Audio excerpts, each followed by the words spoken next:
Hi, today what we're going to be doing is we're going to be cooking a brisket in the sous vide, and we're going to smoke it and we're going to have the brisket pink, and there's quite a few important pointers which I'm going to be pointing or whatever it is out during this process.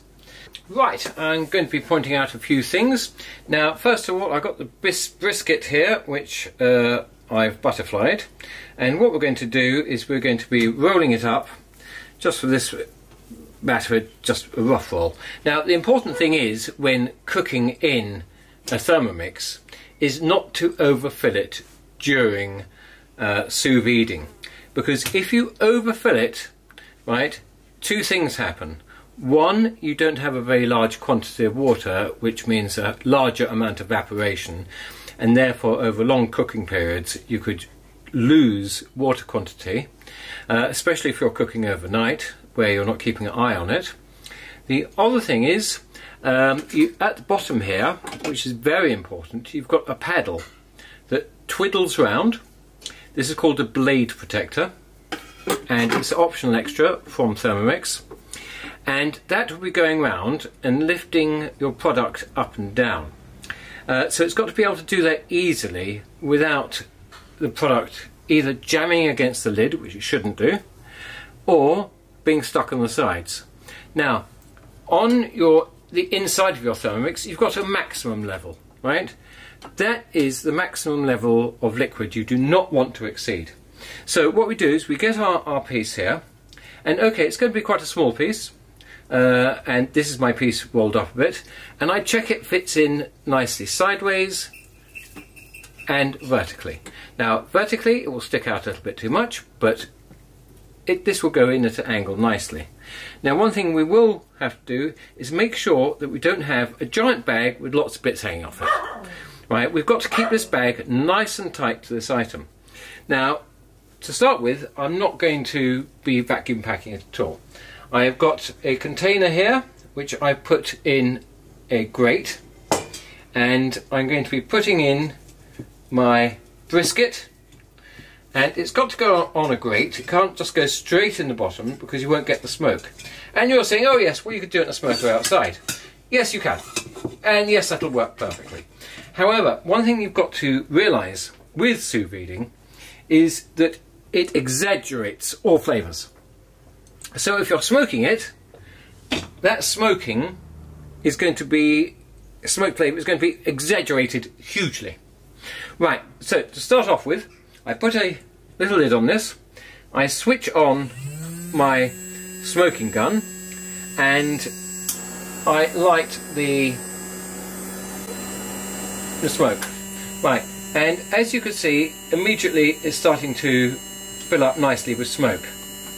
Now what I do is I place the lid on there, and so it just sort of, and it will fill up with smoke. And I wait till this starts to not really glow too much, and I just continue doing it, and then when I think it's probably quite full in there, I start pulling it out while it's still going. I've got a silicone lid here, and then I'm going to close that lid fully, switch off the smoking gun so I don't get smoked out completely, and we've got smoke in there. So I'm going to leave that for half an hour, and I'm going to come back and redo the process all over again, and that will give it its lovely smokiness. And I'm not going to be putting it in the fridge because I'm going to be putting it in here afterwards, and it doesn't matter if it gains a little bit of temperature as we do it. Welcome back. Right, okay, now I've got this brisket laid out nicely. I've got some seasoning which I've put into a pestle and mortar. It's basically a little bit of white pepper, a little bit of salt, and a little bit of garlic powder. Now normally you'd put loads and loads of this on. Do it on both sides, and then I'll take you through the next step. Okay, now we come on to the next section, and that is when we serve this, we want it to be cut into 4 portions, and we want those to be nice and round, beautiful and even. So what we have to do is we've got to think about cutting this into 4 pieces. Now I've got 4 pieces of string on here, and as you can see, right, that looks like 5 pieces. But if you cut in the middle here, right, that's 1 piece, 2 pieces, 3 pieces, 4. So what you've got to do is even put the string in exactly in between where you're going to cut, and then you tie it up. Okay, so we have spaced out our piece of string roughly, right? So the next thing we need to do is get some cling film, and keep your hand at one end and you drag it tightly. And we're doing this because it's an old technique to make sure that everything stays completely round. Then we tighten it up, and then you pull out the ends like so, and then you grab the ends and then you roll it along the counter,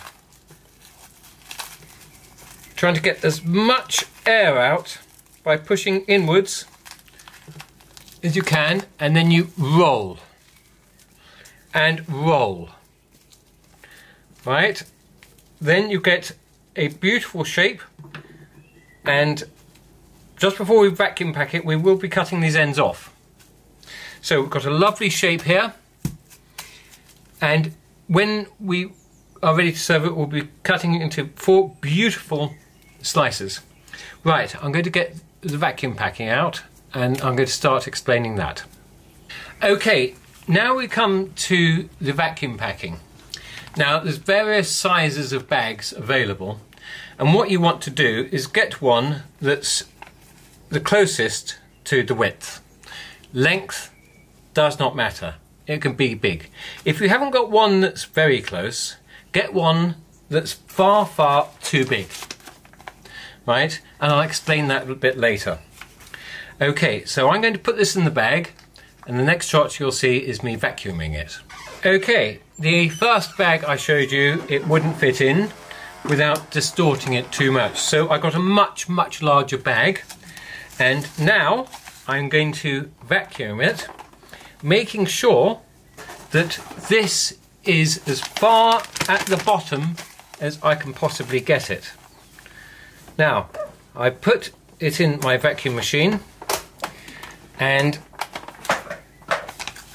make sure that this is kept as far as you can at one end, and I start it up.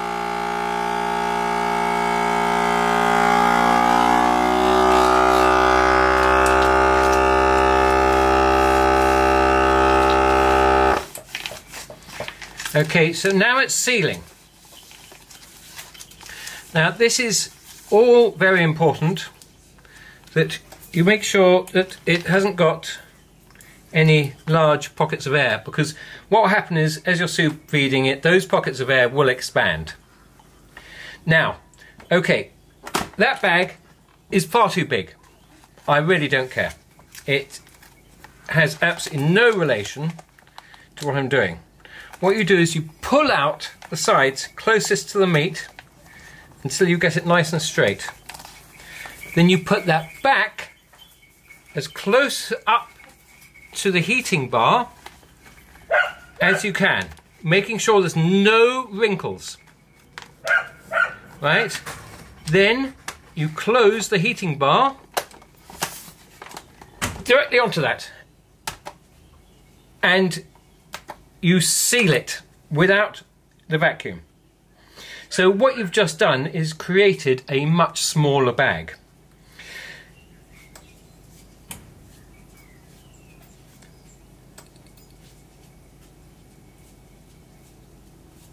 Hey presto. Okay, so now we've opened this, we throw that away, and we've got a seal here and a seal at the top. Now we don't need the seal at the top, so you cut close to, but not through, your new seal.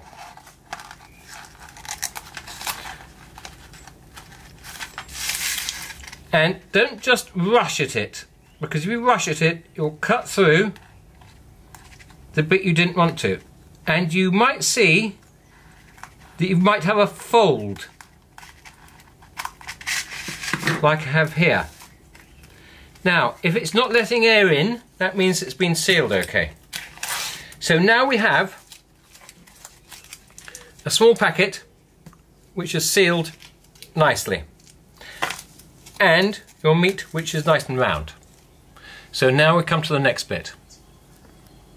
Okay, here we have the TM6, and we have this special paddle which fits on top of the blade. And here we have our meat that goes in here, and it is loose. This is very important because it's got to, if that thing goes round, it's got to not jam it or produce any extra resistance. Right? So that has got to be like that. Now I'm going to take this away and fill the water up to the dot. It says maximum here.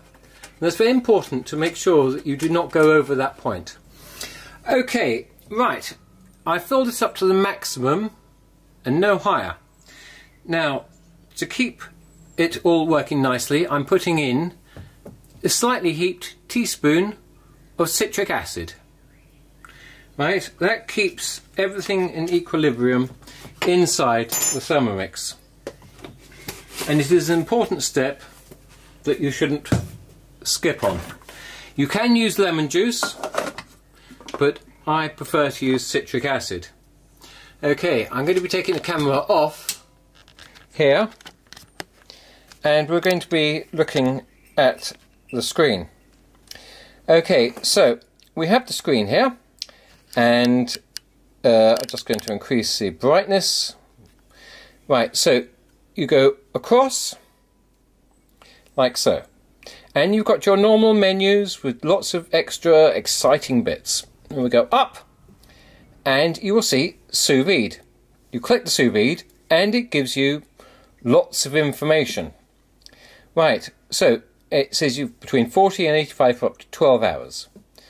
Right, and it gives you lots of other things. Oh, it does tell you add the juice of half a squeezed lemon or a teaspoon of vitamin C, which is basically citric acid, but actually it's not completely the same. I do have ascorbic acid as well. Right, okay, so then we press across and we select our temperature, well, select our time first, which for us is going to be 12 hours, and then we're going to look at it again and then go for another 12 hours. Now we're going on to temperature. Now I'm going to be putting this up to 56, which is quite a nice temperature. And then I'm going across to this one. Right, now this one, you just turn it and it automatically does it. Now if you decide you want a different temperature from 56, you can always click on that at any time and just increase it or decrease it. So now that's it. We can now go and relax, and we can check it again in, I would say it's always a good idea to look at it every hour, just to check the water level, top it up a little bit if you want to, and also just check the agitation, because you can always stop it and just restart the sous vide. So you can take the bag out, have a look, see if the bag is broken. If the bag is broken, you're basically going to get boiled beef, and it's not going to be very nice. Okay, all the best, I'll catch you later. Okay, right, it has been running, it was set on 12 hours, so now it's 6 hours and 18 minutes, is it 18 minutes? Well, whatever, into it, and I am checking the water level, and it is exactly the same as where we left it, so there's no change there whatsoever. So I'm going to be setting this for another 12 hours, and the time is now computer time. The time is 11:18 p.m. 11:18 p.m. Right, well, the Thermomix is now finished. I can see that the water is cloudy and I'm a little bit worried that it might have burst the bag, but I don't think it has. I think that might just be natural juices. So I'll take that out, and the water does look grey. It smells a little bit smoky from the smoking.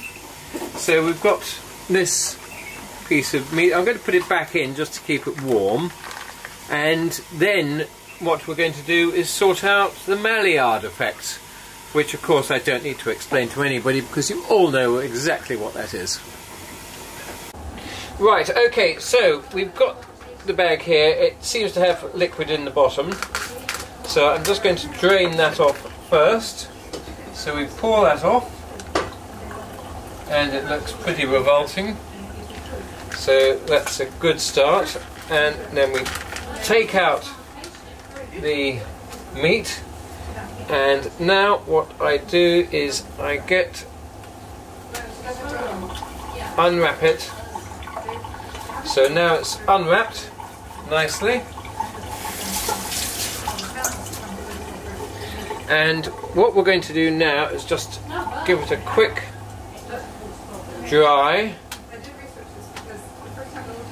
and then I'm going to throw this tea towel away.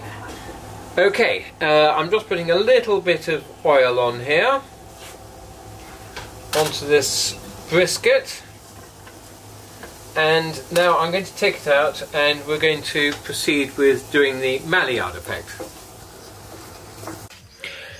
Okay, so we've got our piece of meat there, and I've got this thing on the end of a blowtorch that basically radiates the heat out.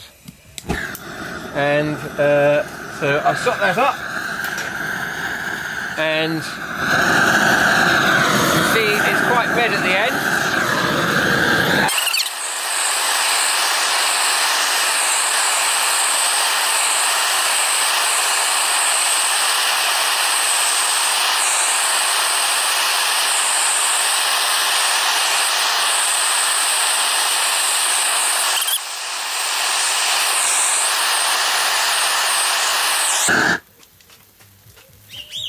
Okay, that looks good. I seem to have burnt the buggery out of that.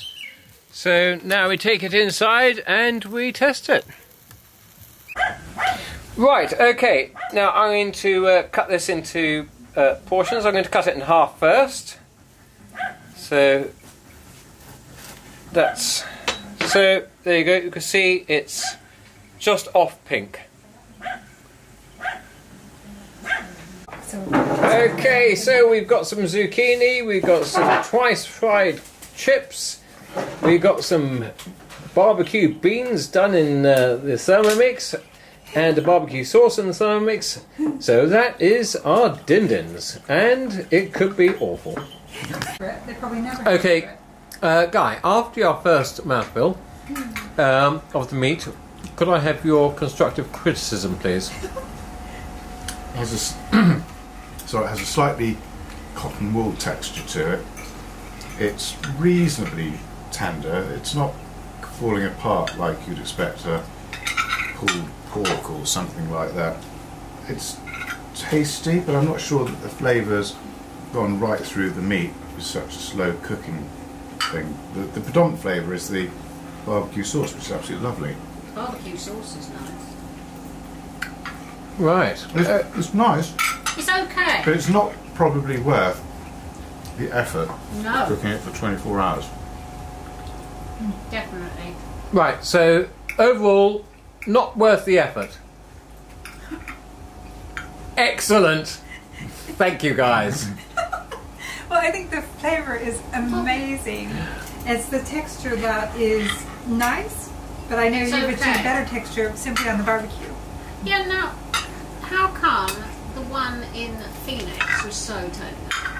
Because that was not sous vide. That was, the one in Phoenix was on a rotisserie in a smoker going for a very long time. This was done sous vide, which is an experiment. Okay, thank you guys for your comments. Thank you.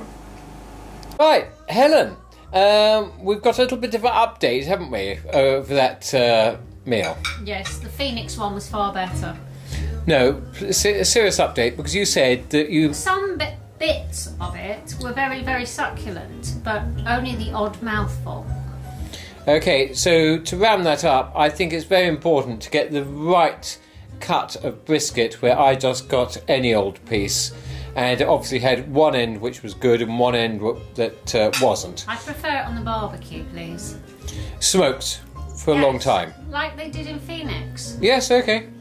Thank you. The sauce was very good though. And that was a Thermomix cookie dough recipe.